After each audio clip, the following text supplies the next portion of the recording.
Okay, well, good morning, everybody. Wow, the room's pretty well packed. That's great. And again, I can add my welcome to what Urs has said.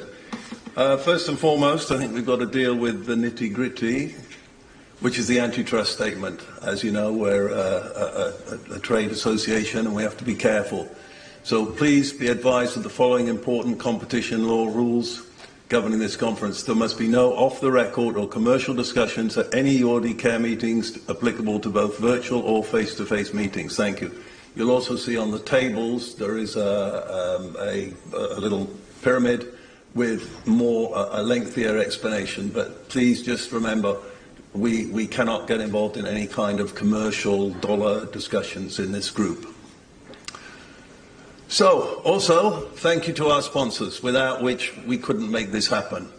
And just to run through them quickly, Avius ULD, Mercury ULD, Satco, Uniload, ULD Partner, Teijin, and Trip & Company. A big round of applause for these guys.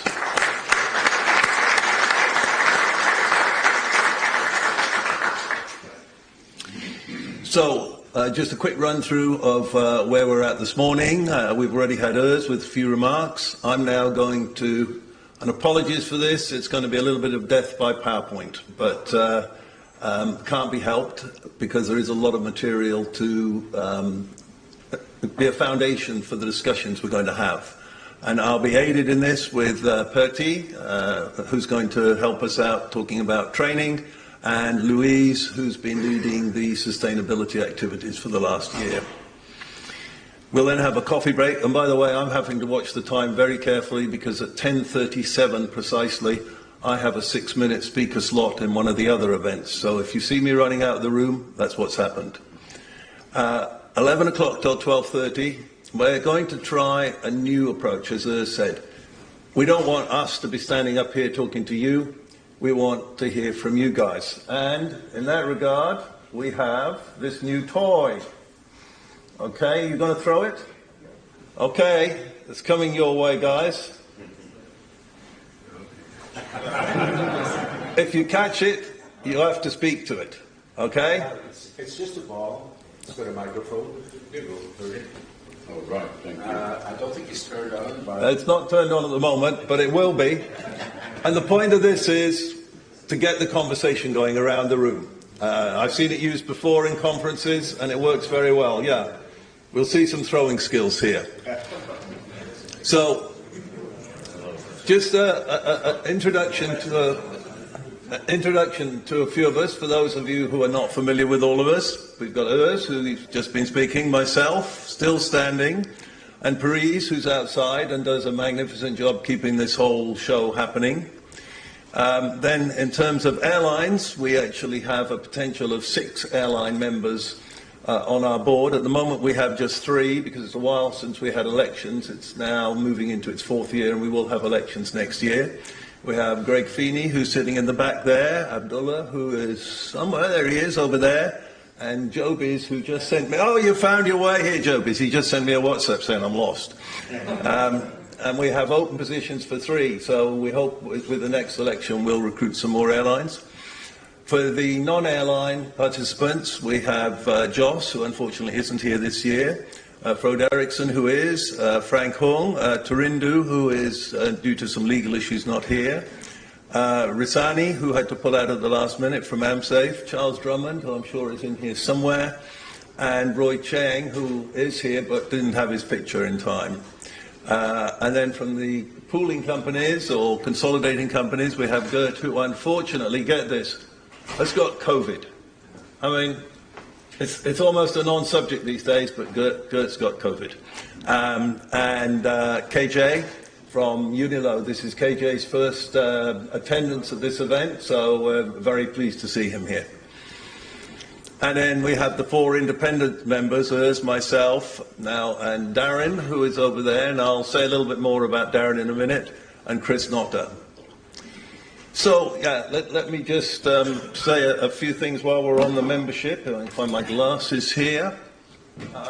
We're very, very happy this year we've been reaching out.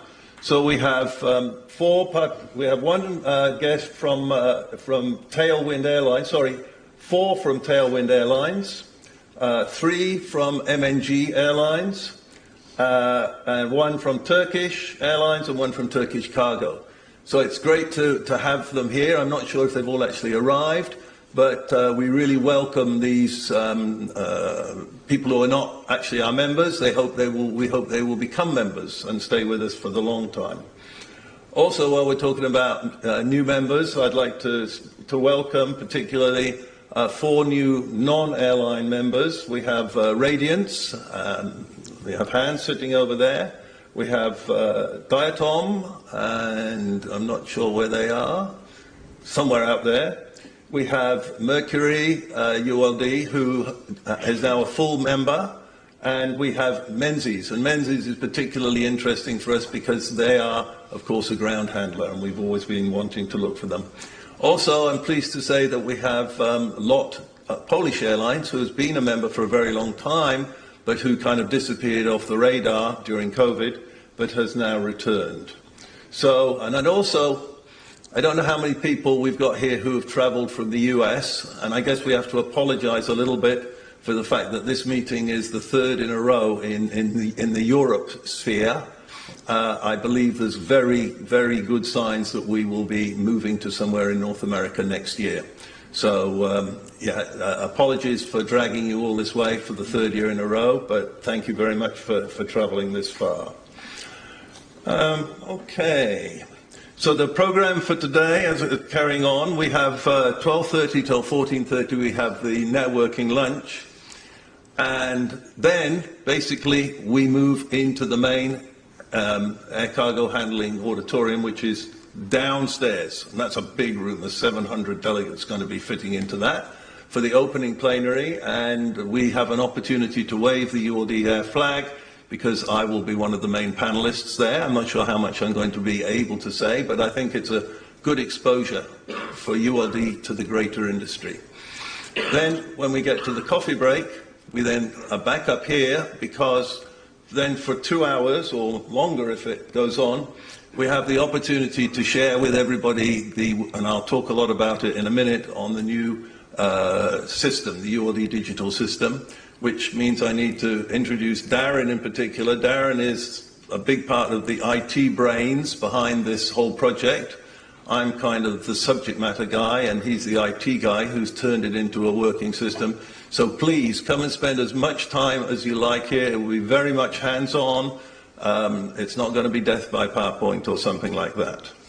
And that will happen any time from 4:30 onwards, and that will be back here. So we're here this morning. Then we're, after lunch, downstairs, and if anybody, as far as meal breaks and so on, some of them happen here, but the main lunch and so on is over in the exhibition centre. Just follow the signs on the floor.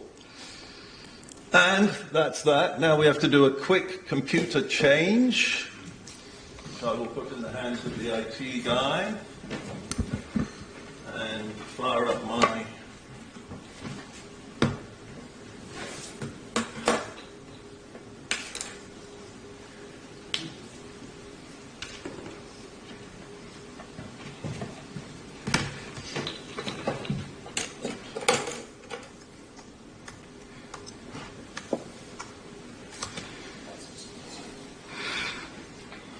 hang on.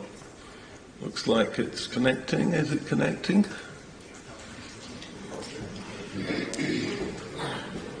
No, I need to be able to... Sorry guys, this is confusing me a little. How do I get into... Hang on.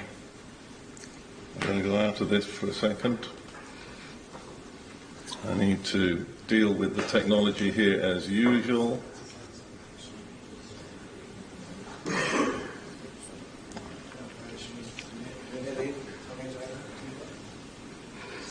I think it's coming. Yep. How's that? Excellent. Okay. So again, apologies, a little bit of death by PowerPoint here.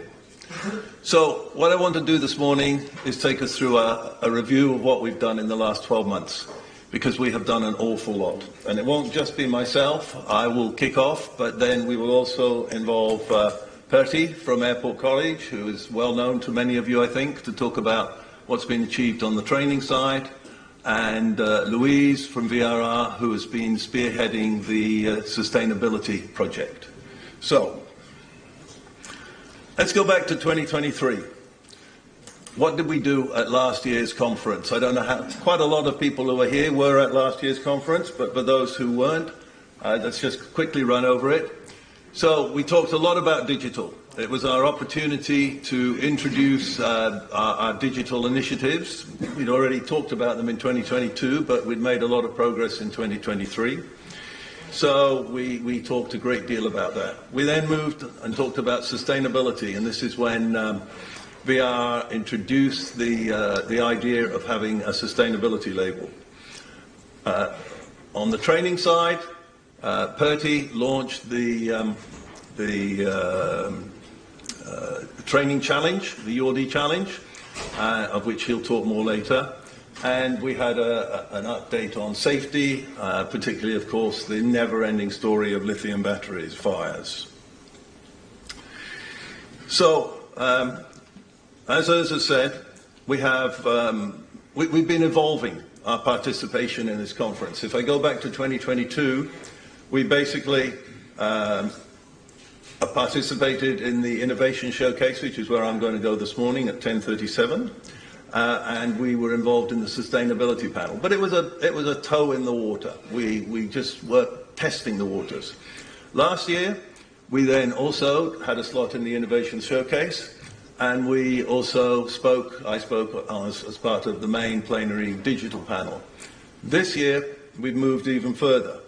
We're on the Innovation Showcase, we're on the opening and closing panels, and we have a 1-hour ULD slot tomorrow morning in the ACH event, which is specifically talking about ULD and our achievements and what we're doing. And I think this is really, as Urs says, this is an opportunity for us to wave the ULD flag. Because the point I will make when I get a chance to speak to the whole audience is every single one of the 700 people in this conference, the combined conferences, couldn't work without ULD. It just wouldn't work. The whole air cargo industry would fall flat on its back if it wasn't for ULD. And unfortunately, they don't think too much about ULD. And so this is our opportunity to kind of be a little bit in their face and say, come on guys, you need to be part of the program. You can't just sit on the sidelines, complain about the ULDs when you don't have enough, but apart from that, let everybody do the heavy lifting. So I'm very, very pleased to be in this position. This is the program, as I've said. I'm going to skip past that in the interest of time. And I'm going to put in a plug here very much for UL Digital. I'll talk a little bit more about where UL Digital is at. But basically, from 4:30 till 6:30 today, so that's after the coffee break this afternoon, Darren and his compatriot Owen, who I think is maybe sitting outside, will be, oh, he's at the back there. Hi, Owen. Will be on hand here in this room, ready to take you through the system, to walk you through the app, the system, the whole enchilada. So please take advantage of that. We do have some also instructional videos which we will show if we have time available. So, the last 12 months. When I sat down to think about this conference 2 months ago, I thought, how would I characterize the last 12 months? And I thought, okay, a mix of good and bad. So glass half full, glass half empty. What do I mean by that? Well, on the glass half full, quite a few things. First of all, we've developed and launched the EUCR system. That's a big achievement, believe you me.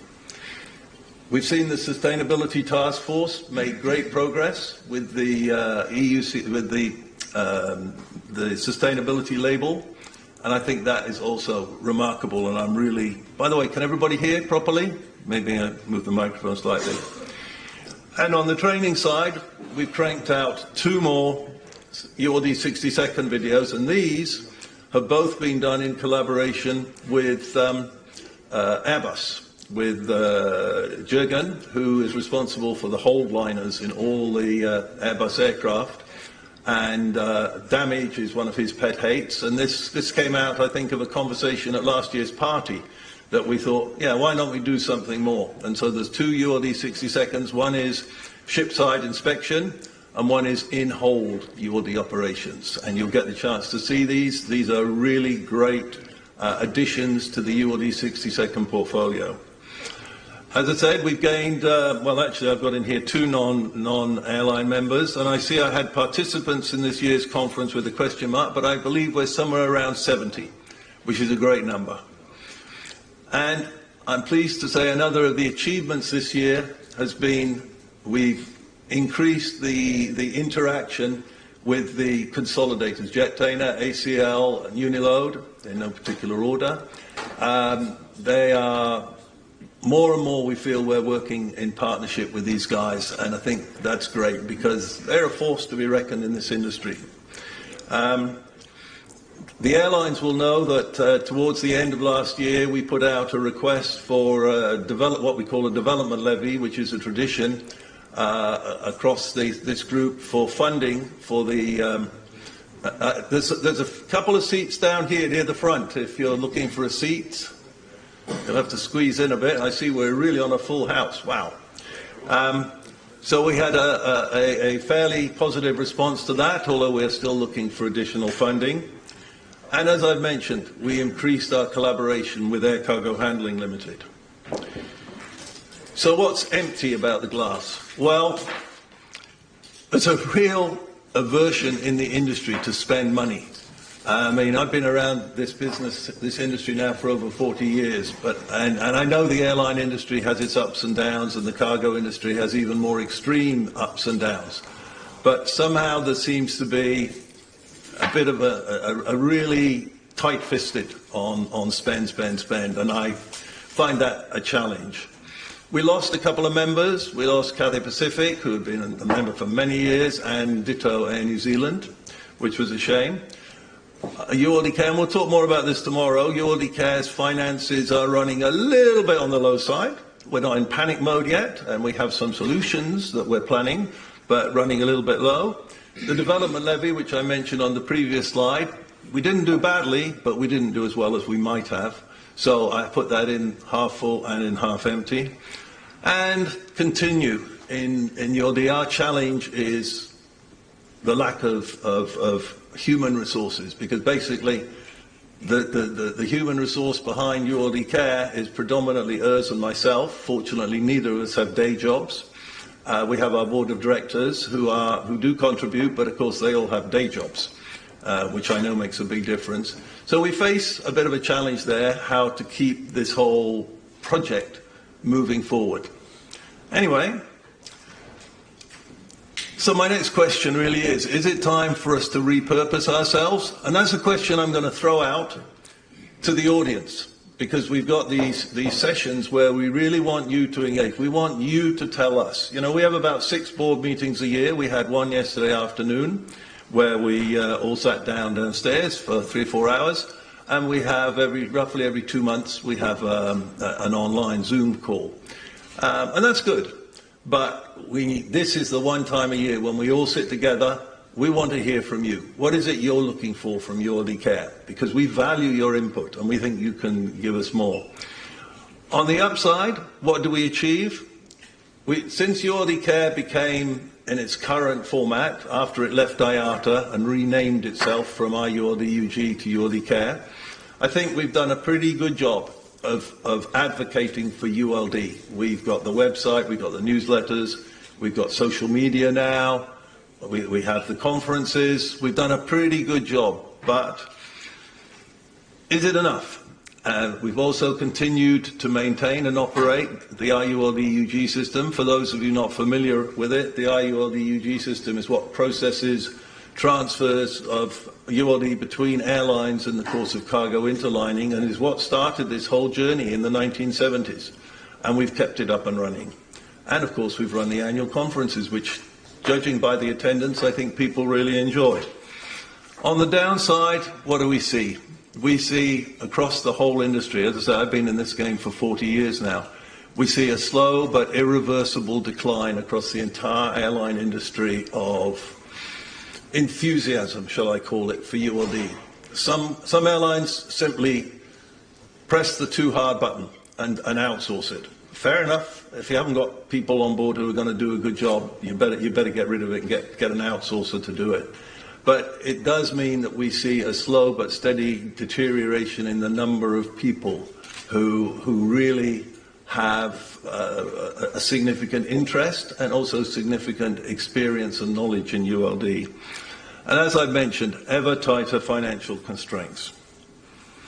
And I think for those of you who might not be familiar, I thought it would be nice to do a little bit of where we've been. So if we start up here at the top, we go back to the 1970s. I think we can put our hands on our hearts and say, of all the associations here in this hotel today, we are the longest standing. That's something to be proud of. Where do I press the button? Don't want to press the wrong button. Here, yeah. And basically, back in the 1970s, all this meeting would have been about a long table, a representative or a couple of representatives from each airline talking about the workings of the system and arguing about different minutiae in the system. And that was the way it worked from the 1970s through till about 1997. 1997 was a pivotal moment because in 1997, sometime in August, I think, Fine Air 101 crashed on takeoff from Miami. It was a cargo freighter DC-8 on its way to South America. And that was a game changer because then by 2005, the FAA published AC 12085. Not only did they publish, which is a guide to air cargo operations, because they had been rapped over the knuckles by the American NTSB for not paying enough attention below the wing, but they also trained all their inspectors to this document. And these inspectors went out on the ramp and started giving airlines a hard time. Lots and lots of fines, lots and lots even of groundings. And this put the ULD industry in the spotlight because they suddenly realized they had some major compliance issues to live up to. So by that time, ULD Care sort of evolved. It became less a discussion about the system and more a discussion about compliance, about how to work in this new world that had happened as a result of Fine Air. So then, but the system also was showing its age. So by 2008, the system got an upgrade and became a web-based server. And in 2010, ULD Care split off from IATA. It was a mutually agreeable. I was in the meeting. I can remember it very clearly. Head of IATA Cargo, Alex Popovich at the time, said, "Guys, we don't think you really fit here." And we said, "Yeah, we don't think we really fit either." And that was kind of the end of the discussion. It didn't take long. And it was very friendly and mutually agreeable. It was possible because we'd always had our own finances and so on. So then we get to 2012, and now we're kind of free to do a lot more. One of the things we did was rename ourselves and repurpose ourselves to become to have a name that more represented what we were trying to do. So we renamed ourselves to ULD Care. And one of the significant steps that we then did was in 2012 was we commenced the EUCR project, of which I will talk more in a little while. So it's been a long road, a little bit windy at times, but I think it's good that everybody knows how we got to where we are. So what are our key initiatives as we sit here today? We have these 2 days to sort of plot what we need to do going forward. We've got technology, because honestly, any organization that's not talking about technology today is dreaming. So we've got digitalization of the paper-based currently used system. Four carbon copy UCRs. I mean, come on, guys, what are we doing here?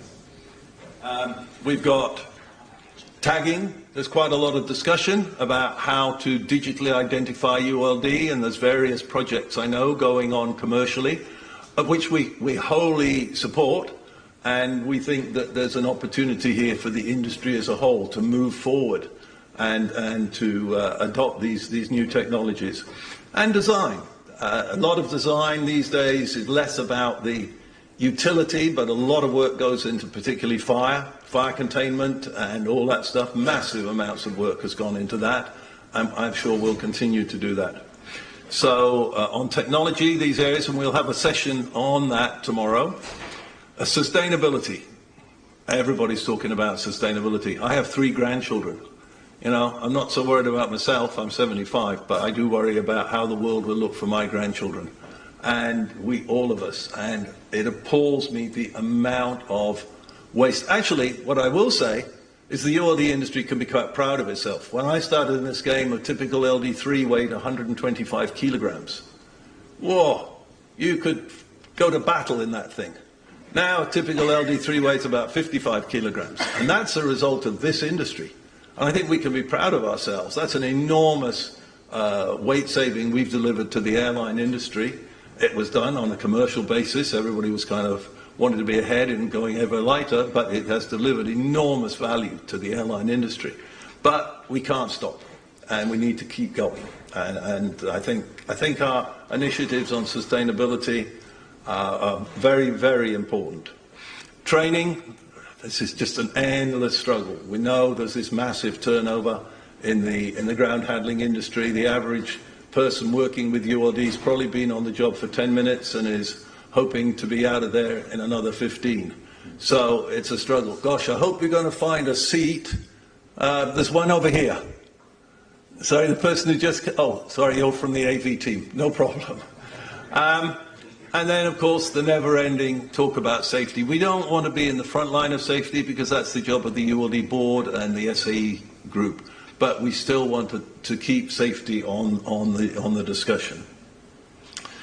So let's talk about digital and the role of the EUCR. As I said, this goes back a very long time because it's in our DNA. We basically were created because of the system. So now we're reconnecting with our past. And what I like to say here is that we think this is absolutely a unique value proposition. And that doesn't mean we're treading on the toes of the other providers, the consolidators, or even the commercial systems like CHAMP and IDS and Unisys. But we are unique in being able to sit in the middle as an industry-neutral information gatherer, consolidator, and provider. And for our ULD Care, I'll be perfectly blunt, it's a potential revenue generator, which we need in order to run events like this. We need to have, it's all very well to talk about training, it's all very well to talk about sustainability, but they don't generate revenue. If we're going to support these activities, we need something that does generate our revenue. And the EUCR comes with benefits for everybody. And this is a message I will be giving out in the main audience today. The airlines get better asset control. I mean, we were talking yesterday, and nobody, I mean, we've done a lot of research, and we have some numbers for the amount of ULDs that go into intermodal, they go on trucks, and they go off airport to freight forwarders. And I had an estimate of 6,000 PMCs a day going off airport around the world. I was told by one of our directors that he alone does 6,000 a day. So maybe my 6,000 a day is way short. But even if it is only 6,000 a day across the industry, that's a lot of PMCs moving into another world in which there is almost no control. So we think the airlines can benefit enormously from this. We think the cargo terminals can benefit because we take away and replace the paper-based systems with a digital system. And this is what they need. I mean, come on, guys. How many processors in the world use paper and pencil today? And the forwarders, who at the moment feel completely detached from the ULD. They really don't see much difference between a $1,000 PMC and a $30 wooden pallet. And that's wrong. And we think this new system will enable at least the more responsible amongst them to take a more informed and positive view. So my summary here is that across the whole industry, this will support increased accountability and responsibility. I don't know. I always used to say that the industry was spending $300 million a year repairing ULD. I don't know if that number, it certainly won't have gone down, and it's probably gone up. And it's not getting any cheaper because labor costs aren't going down. So accountability for all this damage, somebody needs to be responsible for it. And we believe that what we're developing now can be a game changer in this whole regard. And just to show you, this I think is the Holy Grail. We got to this report, which at the moment runs on our test system, but it's about to go live onto the main system. And basically, this sums it all up, because here you've got a list of ULDs, okay? We've got a dummy airline, Test Air 1, with a forwarder, ABC 123, and another forwarder down here, FF1. And then we've got his UCRs. And over here, we've got the total days that each ULD has been out since the transaction. Starting at, and it sorts it by days. So we start at the bottom of the list. They're highlighted green. And we've got a 1 day, a 2 day, and a 2 day. They're fine, no problem. Then we've got a couple in the amber. These are 6 to 10 days. So we've got a 7 and a 10. And then, you know, the rubber hits the tarmac. From 11 days onwards, it's in the red. Now, this is just one simple first-time report. But this, to me, is a huge game changer, because back in 2012, we said we want to create a system that will enable the entire portfolio of ULD, wherever they may be, to be easily visible and trackable so that the owners can see them wherever they are.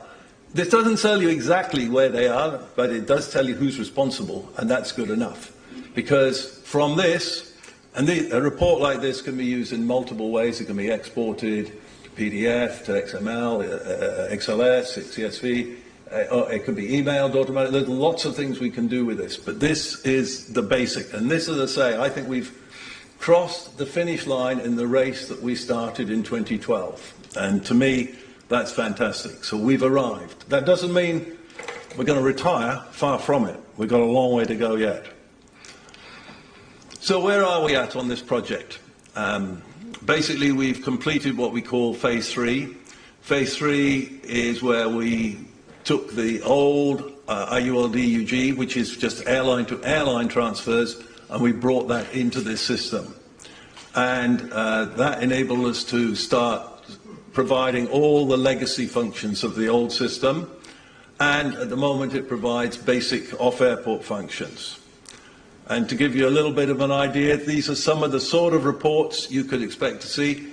One of the enhancements of the new system, it also enabled us to keep track of fire covers, nets, straps, fittings, and doors, which at the moment just simply don't get tracked at all, because the messaging, the legacy messaging system, doesn't include anything about these items. And every year, tens of thousands of nets and hundreds of thousands of cargo straps just go off to net and strap heaven. So this enables to run an account with any particular forwarder at any particular location, how many nets and straps they've taken in minus how many nets and straps they've returned. That's very interesting. It also, and then again, here's some typical reports, and I'll just flick through these typically. Don't forget, come back at 4:30 this afternoon. Darren and Owen will be giving people hands-on walkthrough, answer all your questions. So again, typical output reports. And this is what we're replacing. Because at the moment, and I'm afraid to say, these paper-based UCRs, this actually comes out of the report that Charles's team put together back in 2012, 2013, but it's still valid today. I mean, it might have moved on to email or something, but it's still basically paper and pencil. So essentially, what we've done is try and transfer a 5-decade-old legacy, which is inefficient. It's labor-intensive, it's full of errors, and it's very rarely done in real time. And what have we done? This baby. It's running on this, on iOS, and it's running, where did I put my other phone? I have it here. And it runs on Android. So, I mean, everything we do in today's world is in an app. I don't know if you've been in the restaurant over there today, but on this level, you can't order a meal from a paper menu, you have to scan a QR code. I just spent 2.5 weeks traveling in China. I did not do a single payment using notes. I did everything using Alipay and WeChat Pay. And yet ULD are stuck in a paper and paper pencil-based universe, and this has to stop. So, like I say, I think the future is now. I know I've talked about it. Those of you who've been at the last meetings in 2022 and 2023 have heard a lot about our ambitions. But now we're past the ambitions. Now we're into actual future. We've got a deliverable working system. You can see here, basically what we've done is replace paper and pencil, we've replaced keyboard entries, and we're replacing EDI-like messages. Because again, this is a 50-year-old system. It's dead. And what have we replaced it with? What we're all familiar with, what we all use every day of the week. This is what you would see. If you're a user, you log into the system, this is your dashboard. You get everything you need to know in a customizable dashboard, so you can choose what data you want to see according to your needs. It's a very modern system. A few metrics here. What's the problem we're trying to address? As far as we can tell, and I think this data is pretty accurate because with the help of a few people, data from a number of airlines, and Charles Drummond and myself did a lot of number crunching. A typical PMC makes an off-airport trip once every 2 months or 6 times a year. That's our guess. So that means we've got an annual off-airports of 2.4 million. It's 2.4 million times airlines equipment go off-airport into this other world. And the only thing that's recording it is a piece of paper, and if you're lucky, an EDI message. And then there's 2.4 million times when they come back. And then another bit of paper, and another EDI message, if you're lucky. And this is just ridiculous in this day and age to have such a poor system. As I said, my arithmetic told me that it's about 6,000 to 7,000 PMCs a day, moving off airport. I've been told that number is ridiculously low. Well, okay, but it's enough for us to address. Then we look at, that's the numbers, but then we look at the turnaround times, the dwell times. And the average turnaround times, as far as we can determine, is about 12 to 13 days. Now, air cargo is a high velocity industry. So does it really take a forwarder 12 to 13 days to break down a loaded ULD? I don't think so. It takes him about half an hour, and then the ULD is just sitting in a pile waiting for him to be bothered to return it.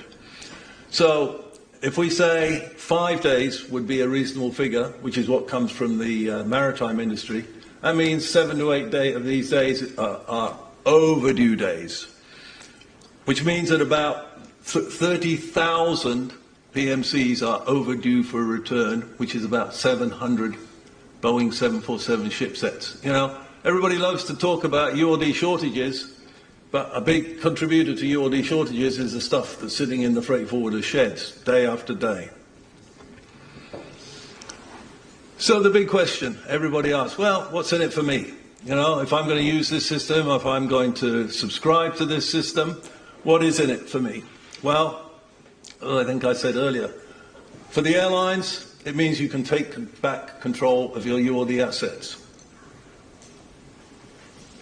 Because, and I was talking to somebody about this yesterday, this whole off-airport activity, intermodal activity for ULD, just evolved. I happen to think, you know, I'm from Hong Kong, I happen to think that it probably happened in Hong Kong. Certainly it's huge in Hong Kong. An enormous part of cargo operations in Hong Kong are off-airport.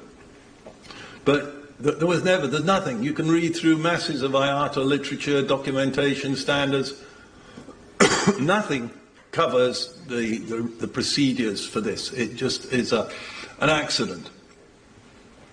And worse, there's absolutely no control of the accessories, nets, straps, fittings, fire covers. I think some airlines are trying to do some stuff, but there's virtually zero control of all this equipment. It just goes. And this is not only a financial issue, but it's a sustainability issue, because if a net that's 3 months old ends up going into landfill because the forwarder couldn't be bothered to return it, that makes no sense at all. So for the airlines, it's a big win. For the cargo terminals, it's also a big win, because instead of dealing with the documentation requirements of 30 different airlines, they can handle it all with a single device on an app. We don't care if they use our app or if they transplant our app into their system or whatever. All of that is fine. But it means that we've digitalized it and we've led the way. And for the forwarders, as I said, it gives them, the report I showed you a few minutes ago, they can go online and see, they can go, oh God, I've got some PMCs I've had for 38 days. I need to return these. Maybe they get a phone call from their local airline GSA saying, oi, what's going on? But it gives them a chance to be collaborative in this process. And through that, it gives them the opportunity to contribute to the well-being of this industry, because if all the ULDs, particularly PMCs, are all tied up sitting in freight forwarder sheds, that's not very good. And sustainability. And this is where digital links with sustainability, because now we've got the opportunity to control these accessories and get increased utilization of ULD assets, and surely that fits with sustainability. A couple of economics numbers here. I don't think I'm moving into antitrust, because I think these are very clear. We reckon a PMC costs you 50 cents a day to own. That's the cost of ownership. I'd be happy to have a debate on that with anybody who thinks there's a different number, higher or lower. But my figures are, if you buy a PMC and you use it over 15 years and you maintain it and you put new nets on it and so on, it'll run you about 50 cents a day. And if you reckon over a year, you've got an annual 48 days a year that your equipment isn't available for use, that's $24 per PMC per year of lost usage. I mean, that's like this hotel saying, every day of the year I'll have so many rooms out of service. Nobody would do that in their right mind. That's inefficient. It's a little different with containers. You actually have a higher ownership cost. They don't last so long and they need more maintenance. But on the other hand, we think that when it comes to containers, they tend not to be used so much for off-airport stuff. After all, a lot of them are on passenger baggage. But still, you've probably got $10 of lost use per year. And here's the value proposition. We are proposing, let's say we're still discussing, we're proposing to charge the airlines 50 cents per PMC per ULD per year. That's kind of like an insurance premium that you pay, 50 cents to get back your lost equipment. When you're looking at against, that's an annual cost against a daily cost of ownership of 50 cents. We're looking at an annual charge of 50 cents. So just getting your ULD back one day earlier each year would pay for the use of the system. You can see why we're excited by the opportunities that this puts in. Let's talk for a minute about how this platform can drive related technology, because now we've got the ability. We don't want to prohibit other systems from feeding into our platform. Our strength is our neutral platform. We're ULD can. We're an independent trade association. We're not. Anybody can join us. We don't hold that out. And we try to operate as a community system. But we don't care where the data comes from. It can come from our app. It can come from something similar. The UCR is an IATA standard document. So it can be, we're not creating some new standard here. It can connect maybe with BLE. It can connect maybe with iOS. Or it connect with cargo terminals' own systems through APIs. We're taking account of all the new technology here. And as I say, we provide a neutral platform for the industry. And now I'm going to talk for a minute about, and some of you may groan when I mention the word RFID, because quite a few of us in this room have sat through endless discussions over the last 20 to 30 years about RFID, which was always the dream that turned into a nightmare. It's been talked about for years, how to somehow harness RFID technology into providing better tracking for ULD on airports. And it was stillborn every time. One or two airlines did do something. I know a few terminals where it was implemented, but it never really achieved anything for a number of reasons. Technology, cost, a whole load of issues, range, frequencies. And one of the technical problems around RFID is RFID traditionally doesn't like being close to metal. RFID is common in many, many industries, but putting an RFID tag on a metal device has a significant effect on its range. And so that was always been a challenge. It was always a challenge, though, because the idea behind RFID was being used for long-range scanning. The idea was to have some kind of almost a radar scanner on top of the cargo terminal that could spot an RFID-equipped PMC sitting over the other end of the ramp and kind of pinpoint it so the guy could go and get it. We're not looking to do that. What we think RFID has the opportunity is to move forward on the whole pallet identification, because if you look at it, pallet identification hasn't changed in 50 years, 50 years. Again, tell me an industry where nothing's changed in 50 years. Part of it is the configuration of the pallet. It's a little difficult to see how to do it. But we're of the opinion now that there is an RFID solution.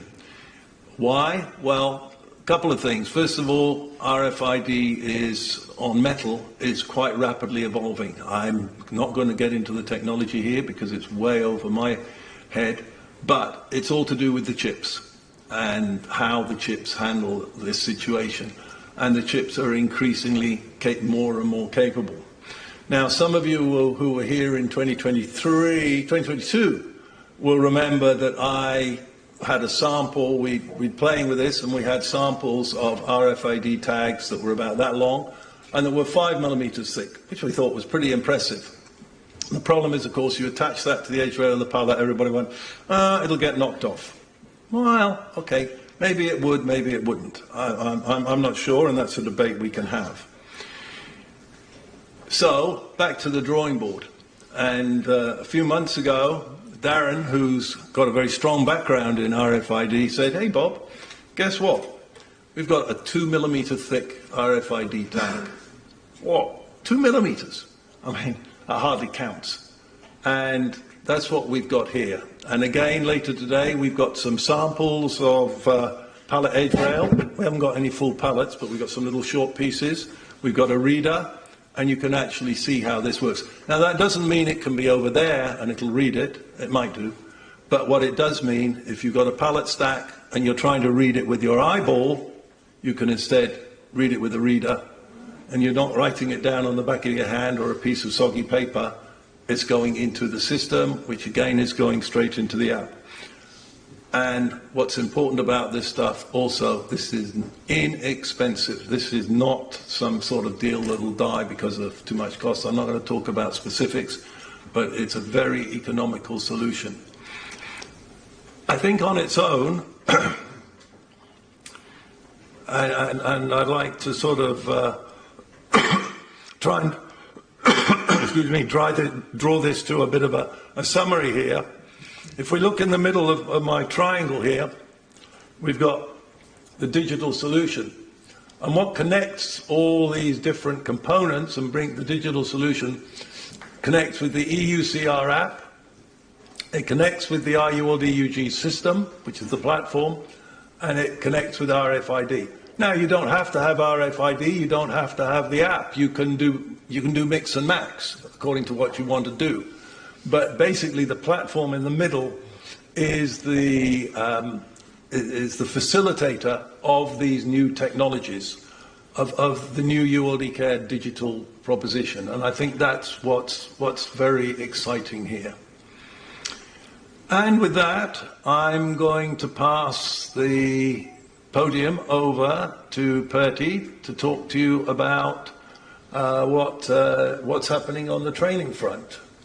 If I could ask the AV guy to, I think you're going to switch over Computer. the computer. Where's the right guy? Oh. Hang on. We need to switch computers.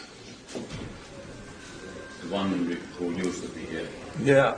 Sorry, we've got a small hiccup here because we've lost the right AV guy. He needs to be here to switch computers. I'm going to unplug mine. And we need him to momentarily return. Is he coming?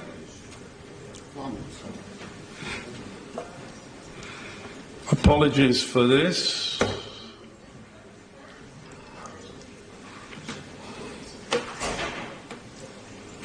This is an IBM, so I'm not even